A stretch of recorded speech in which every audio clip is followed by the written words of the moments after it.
back to my channel. So for today's vlog, magluluto tayo guys ng fried chicken with Caesar salad. So sa vlog na ito guys, ituturo ko sa inyo kung paano ang pinakamadaling way ng pagluluto ng chicken joy or fried chicken. So kadalasan po kasi, ang problema natin pag nagluluto tayo ng chicken joy, minsan golden brown na po sa labas pero sa loob may dugo pa or hindi pa luto. So, ituturo ko sa inyo kung paano ang pinakamadaling way ng pagluluto ng chicken joy or fried chicken. So, ang una po, ayan, magpakulo tayo ng tubig. Then, mag-add tayo ng shallot, garlic, and ginger. Then, the bay leaves. And of course, yung black pepper and salt. Then, let it simmer for at least 3 minutes. And after 3 minutes, ayan, ilalagay na natin ang ating chicken. Iboboil po natin ito ng mga 3 minuto. So, depende po sa size ng chicken thigh na gagamitin nyo. Then, mas matagal din po ang pagboboil nyo sa chicken. For example, pag mas malaki po, then gawin yung 5 minutes. So, sa akin kasi, 3 minutes lang kasi nga, hindi masyadong malalaki ang ginamit kong chicken thigh.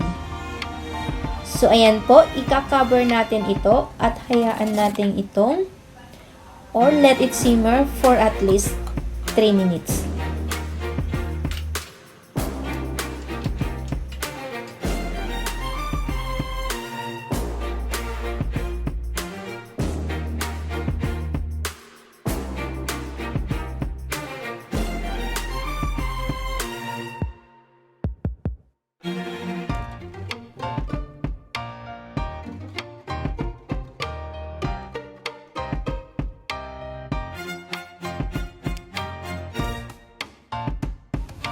So, ayan, after 3 minutes, tatanggalin na natin ngayon ang ating chicken thigh.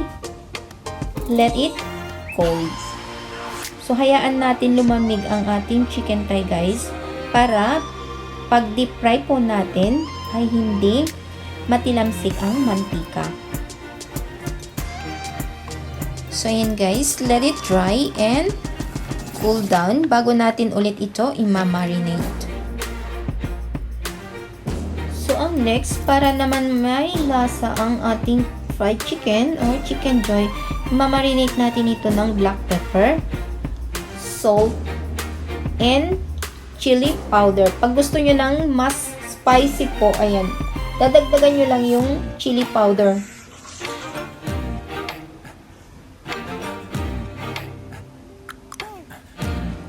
And for the flavor naman, ayan, maglagay tayo ng chili powder, pepper, and salt.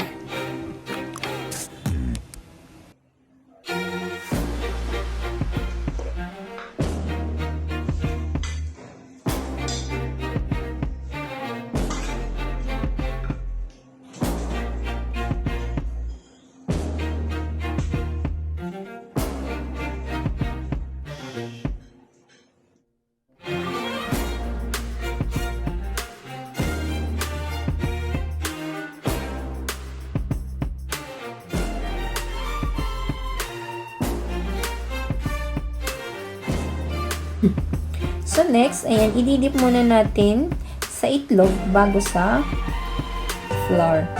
So napapansin nyo guys, pag kumakain kayo ng chicken joy, yung iba, so para sobrang laki, right?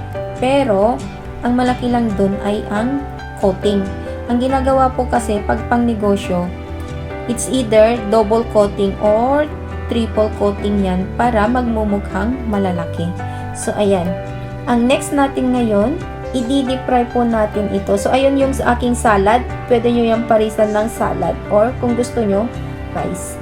So, ayan. Magpainit po tayo ng mantika. Then, i-deep fry po natin ito hanggang mag-golden brown. So, naalala nyo guys, na-boil ko na ang chicken. So, hindi na natin ito kailangan lutuhin ng matagal. Kasi, ang chicken, half cooked na. So, hanggang mag-golden brown lang po ang balat ng chicken, then luto na. So, yan yung pinakamadaling way para mas madaling maluto ang ating chicken joy or fried chicken. At hindi tayo mag-alala whether luto na or may dugo pa ang ating chicken joy.